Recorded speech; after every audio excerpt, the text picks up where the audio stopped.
Hey guys, good morning. It's your girl SeekretD with today's strawberry letter response. So, the title of today's letter is "He Gotta Get Out of Here" or something to that effect, right? So, excuse me. This lady writes him. She starts off by saying that she's married to the most controversial person ever. He gets into arguments, he starts fights, so because of that, his friends don't really check for him. She said that she starts arguments with him, so she gets a couple of days off so he don't bother her. Most days he comes home and he makes sure he feeds himself. Basically, he don't really care what happens to her in that regard. So one of his good friends happens to be going through some type of treatment at a hospital nearby, and he was staying in a hotel. So her husband invited this man to stay in the house, I guess, to help him save money while he's going through this experimental treatment. She didn't say what it was. She didn't say what it was for. She just said that he was going through experimental treatment. Now he's staying at their house temporarily while he's going through it. So she said that he's been at the house for a week now, but when he first came, her and her husband got into it and he called her stupid. She said she looked at the guy, he kind of winked at her and took her husband into the other room. So, fast forward now to the week, he said, let's take a walk. So she takes a walk with this man, and she said that there's a house that's being built, and he suggested that they kind of dip off in there, so they did. When they went in the house, this man is all, I saw how hurt you were when he called you stupid and this, that, and the third. You shouldn't have to deal with that. And she says, oh, no, you're wrong because I don't even care anymore and this, that, and the third. He started pressing up against her and stuff started to get hot, right? So as soon as this happens and, it starts heating up, she said that her husband called her phone and asked her where she was, and she basically said, oh, I'll be there as soon as possible, and she took off running as fast as she could back to the house.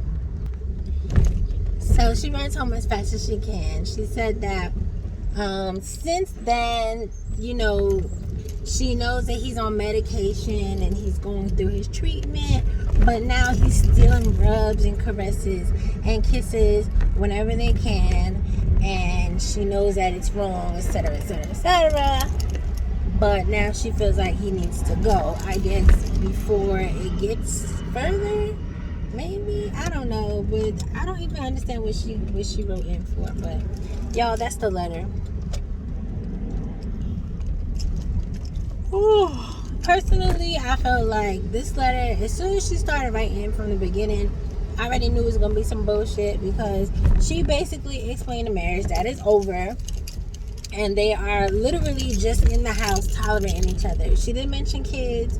She didn't mention anything. Like, she didn't really even mention why they're still together, because it seems like, and I can't even say they tolerate each other, because like she said, she starts little fights so he can leave her alone for a couple days, and he stays in the guest room and all of these things, right? I don't think I mentioned that earlier, but that's what she said. So basically, again, I don't understand why these people are married, and I don't understand marriages like that. Again, I always have to put the disclaimer out that I am not married. I have never been married by choice, because I feel like when you get married, it's serious. I feel like relationships are serious, but then when you choose to get married, it's like, why would you marry somebody when the shit is fucked up before you even get married? Like, I don't understand why people do that, but yet people do. I'm not here to judge, but people seem to think that getting married is some type of trophy or some type of like longevity prize, and then they end up in situations like this. So listen, this is their issue. So again, I don't know why they're married. I cannot even explain to you like if they like each other, because that it don't seem like they do.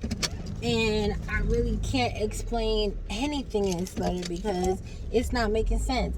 She didn't say what this guy was under treatment for. But initially when she said it, I automatically thought cancer, because I feel like usually that's like the most experimental thing.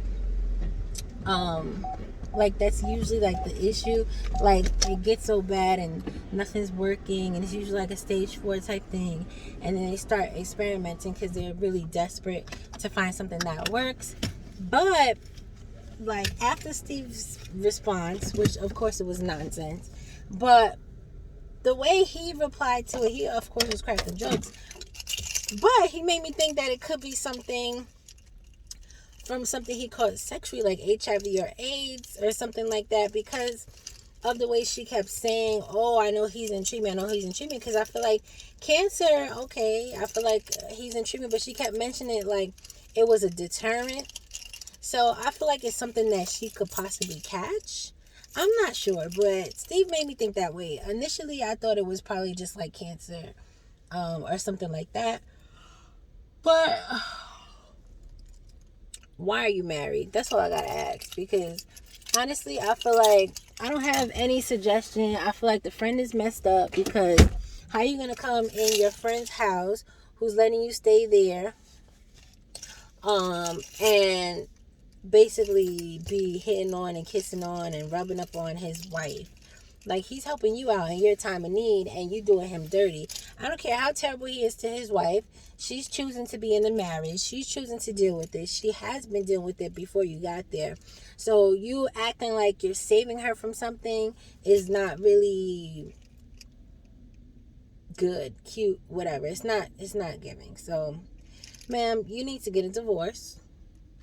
And you need to stop messing with this man. And honestly, I don't agree with starting relationships or anything. Obviously, this is not a relationship. This is just y'all touching on each other and kissing on each other. But I don't agree on starting relationships or anything during times of issues. So like deaths in the family, sickness, near death experiences. I feel like people automatically have all these extra emotions to give once they are going through something or have recently gone through something. I feel like they're more inclined to cling on to somebody and be more all in the moment, and I don't really care because I could die tomorrow type thing. So I wouldn't trust this anyway. But again, ma'am, get a divorce. I don't have advice on nothing else, but I feel like your marriage is a waste of time at this point. Y'all can let me know what y'all think about it.